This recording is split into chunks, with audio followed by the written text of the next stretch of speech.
Viewers, welcome to e test YouTube channel. Viewers, आज की इस वीडियो में सीनियर ऑडिटर का पेपर डिस्कस करेंगे। सीनियर ऑडिटर का ये paper federal public service commission FPSC ने 2019 में मुनक्किद किया था। सीनियर ऑडिटर के इस पेपर का पार्ट 1 हम पहले डिस्कस कर चुके हैं, जिसका लिंक इस वीडियो की डिस्क्रिप्शन में मौजूद है। इसके अलावा इस वीडियो के एंड पे आपको एक प्लेलिस्ट मिलेगी जिसमें सीनियर ऑडिटर के तमाम पास्ट पेपर्स मौजूद हैं। चलते हैं क्वेश्चन की जानिब। क्वेश्चन नंबर 26, इससे पहले के 25 क्वेश्चंस पार्ट 1 में मौजूद हैं। The comparison of net profit with the sales of the same year is called vertical comparison. Viewers, option C इसमें करेक्ट आंसर है। ऑप्शन सी किस तरह से है इसकी थोड़ी डिटेल आपके साथ शेयर करता हूँ। इस क्वेश्चन में ये कहा गया है कि जब भी कोई प्रॉफिट टैली किया जाता है सेल के साथ, तो वो सेम ईयर अगर कंपैरिजन हो, फॉर एग्जांपल 2014 का प्रॉफिट है और 2014 की ही सेल है, आप अगर इन दोनों को आपस में कंपेयर करेंगे तो ये वर्टिकल कंपैरिजन होगा। अगर आप 2015 की सेल को 2016 या 2014 की सेल को 2015 की सेल के साथ कंपैरिजन करेंगे तो इसे हॉरिजॉन्टल कंपैरिजन कहा जाएगा। ये दो कंपैरिजन है, वर्टिकल कंपैरिजन और हॉरिजॉन्टल कंपैरिजन। बहुत से पेपर्स में वर्टिकल पूछा गया है, बहुत से पेपर्स में हॉरिजॉन्टल। ये कंसेप्ट आप ज़हन में रखें ताकि अगर फ्यूचर में ये क्वेश्चन पूछा जाए तो आपको आता हो। व्यूअर्स, यहाँ पे एक पॉइंट नोट कर लें, पेपर में आने वाला क्वेश्चन सिर्फ इतना है। ये जो शॉर्ट डिटेल आपको प्रोवाइड की जा रही है, ये फर्दर प्रिपरेशन के लिए, आपकी मजीद पेपर्स की तैयारी के लिए प्रोवाइड की जा रही है। ई टेस्ट यूट्यूब चैनल पर तमाम पेपर्स इसी तरह डिटेल के साथ डिस्कस किए जाते हैं। Question number 27, assets which have no physical existence and which can not be seen, touched or felt are called. वो एसेट जिन्हें छुआ नहीं जा सकता वो इंटेंजिबल एसेट्स कहलाते हैं। वीवर्स, इंटेंजिबल एसेट्स में software, database, trade secrets, trademarks, television programmes वगैरह शामिल हैं। ये तमाम इंटेंजिबल एसेट्स की मिसालें हैं। Question number 28, overhead cost is the total of all indirect cost. Overhead cost जो होती है ये तमाम इनडायरेक्ट कॉस्ट को मिलाकर ये निकाली जाती है। वीवर्स, यहाँ पे direct labour, direct material, wages for production staff, fuel and power consumption, ये तमाम जो है ये डायरेक्ट कॉस्ट की मिसालें हैं। बहुत से पेपर्स में, पास पेपर्स आप उठाएंगे तो वहाँ पे डायरेक्ट कॉस्ट की एग्जांपल्स पूछी गई हैं। ये 3-4 नोट कर लें।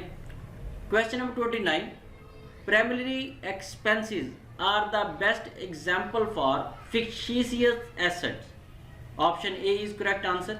यहाँ पे फिक्टिशियस एसेट जो है ये ऐसे एसेट होते हैं जो टेंजिबल एग्जिस्टेंस नहीं रखते, जो टेंजिबल नहीं होते, उन्हें फिक्टिशियस एसेट्स कहा जाता है। ऑप्शन ए इसमें सही होगा।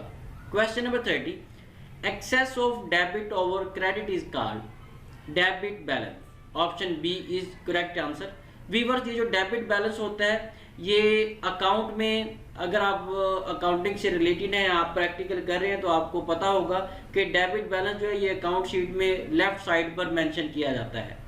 वीवर्स, मजीद आगे जाने से पहले आपसे रिक्वेस्ट है कि वीडियो को लाइक ज़रूर कर दें, क्योंकि एक वीडियो को प्रिपेयर करने के लिए बहुत ज़्यादा मेहनत दरकार होती है। अगर आप हमारे चैनल पर पहली बार आए हैं तो इसे सब्सक्राइब कर लें और साथ बेल आइकन को ज़रूर प्रेस करें ताकि फ्यूचर में आपको लेटेस्ट पेपर्स की अपडेट मिलती रहे। Question number 31, the accounting system in which accounting entries are made on the basis of amount having become due for payment or receipt is known as। Question को समझिए।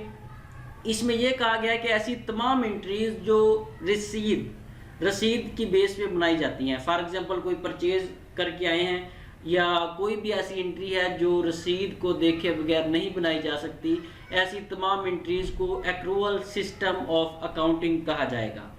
Question number 32, manufacturing overhead cost would include the salary of production line supervisors.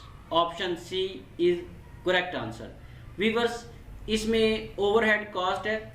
Overhead cost में insurance, utilities, rent, HR expense, office expense, repair and maintenance expense, taxes वगैरह शामिल हैं। ये तमाम जो आपको शॉर्ट डिटेल में बताए गए हैं ये ओवरहेड एक्सपेंसेस हैं। बहुत से पेपर्स में ओवरहेड एक्सपेंसेस पूछे गए हैं, इन्हें भी ज़हन में रखिएगा।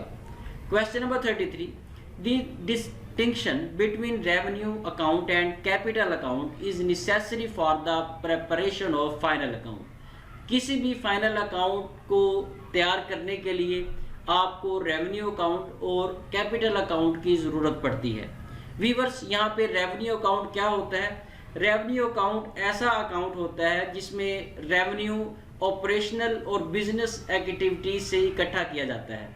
इसके अलावा बहुत से पेपर्स में टाइप्स पूछी गई हैं कैपिटल की। नोट कर लें, जो कैपिटल्स की मेजर टाइप्स हैं उनमें वर्किंग कैपिटल, डेट, इक्विटी और ट्रेडिंग कैपिटल शामिल है। Question number 34, a sale of rupees 50,000 to Mr. A was entered as sale to Mr. B. This is an example of error of commission. Option B is correct answer. Question number 35, capital reserves are created out of profit of a capital nature. Option C यहाँ पे सही जवाब है। Question number 36, the main objects of investigation is।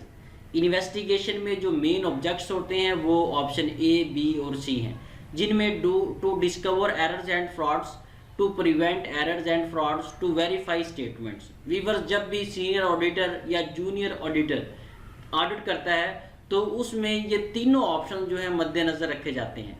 Viewers, मजीद आगे जाने से पहले एक पॉइंट यहाँ पे नोट कर लें, आप किसी भी पेपर की तैयारी कर रहे हैं तो उसके लिए आप हमारी वेबसाइट www.etest.com.pk विजिट कर सकते हैं। etest.com.pk हमारी इस वेबसाइट पर पाकिस्तान में मुनक्किद होने वाले तमाम इम्तिहानात से रिलेटेड MCQs मौजूद हैं। इस वेबसाइट पर हम सिर्फ वही MCQs अपलोड करते हैं जो साबका पेपर्स में कम अज़ कम 2 बार आए हों, इसलिए आप कम अज़ कम एक बार हमारी इस वेबसाइट को विजिट ज़रूर करें। इंशाल्लाह एक बार विजिट करने के बाद आप बार बार हमारी वेबसाइट ज़रूर विजिट करेंगे। Question number 37, the cost of the asset after the expiry of its useful life is called residual value. जब भी किसी एसेट की एक्सपायरी गुजर जाती है तो इसे रेजिडुअल वैल्यू में काउंट किया जाता है। Question number 38, depreciation of machinery will be shown in the profit and loss account under the head of administrative expenses. Option B is correct answer. Question number 39, cost of sales plus profit is called selling price. Option D is correct answer. Question number 40, the ratios which reflect managerial efficiency in handling the assets is called turnover ratios. Option B is correct answer. Question number 41, return on equity is also called return on net worth. Option A is correct answer.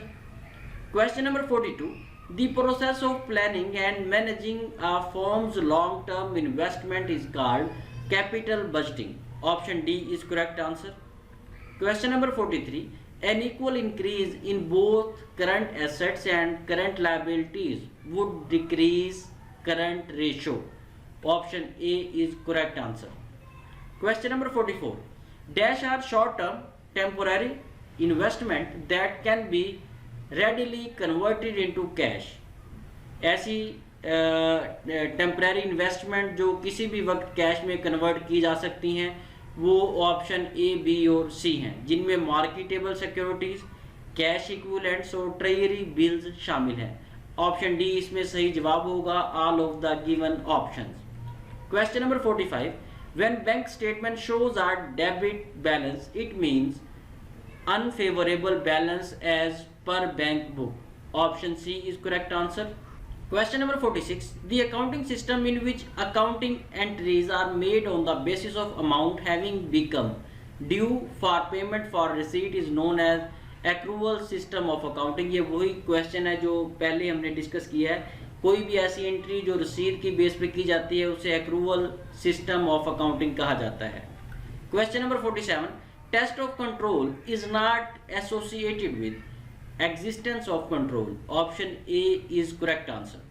Question number 48, the term organisation means, organisation ये जो term है इसका मतलब है accomplishment of goals or objectives by all means. Option A यहाँ पे सही जवाब होगा। Question number 49, depreciation of plant and machinery is a part of factory overhead. Machinery या प्लांट में जो डिप्रेसिएशन होगी वो फैक्ट्री ओवरहेड में काउंट होगी। वीवर्स यहाँ पे डिप्रेसिएशन फंक्शन जो है उसके बारे में नोट कर लें। Depreciation function is applied on fixed asset. Depreciation जो है ये फिक्स्ड एसेट पर अप्लाई किया जाता है और ये सालाना ईयरली बेसिस होता है, ये साल की बुनियाद पर होता है और ये डिप्रेसिएशन का अमल उस वक्त तक जारी रहता है जब तक एसेट की वैल्यू ज़ीरो ना हो जाए। फॉर एग्जांपल एक चीज़ 60,000 के लिए है तो वो एक साल के बाद 50,000 की रह गई है, उसके बाद अगले साल फिर उसका डिप्रेसिएशन होगा, वो फिर 40 की रह जाएगी। ये जब तक कोई भी एसेट ज़ीरो नहीं हो जाता तब तक डिप्रेसिएशन का अमल जारी रहेगा। वीवर्स, इसके अलावा जो फिक्स्ड एसेट हैं जिन पर डिप्रेसिएशन लागू होती है उनमें buildings, furnitures, office equipment, machinery वगैरह शामिल हैं। Question number 50, dash involves the sale of used securities from one investor to another. इसे सेकेंडरी मार्केट कहा जाता है। सेकेंडरी मार्केट ऐसी मार्केट होती है जहाँ पे इन्वेस्टर जो है सिक्योरिटीज को सेल या परचेज करते हैं। वीवर्स, इसके साथ ही हमें इजाज़त दें। इंशाल्लाह नेक्स्ट वीडियो में सीनियर ऑडिटर 2019 पेपर के पार्ट 3 के साथ दोबारा हाजिर होंगे। अगर आपको हमारी टीम की स्ट्रगल पसंद आई है तो कमेंट सेक्शन में हौसला अफजाई के लिए कमेंट्स ज़रूर कीजिएगा।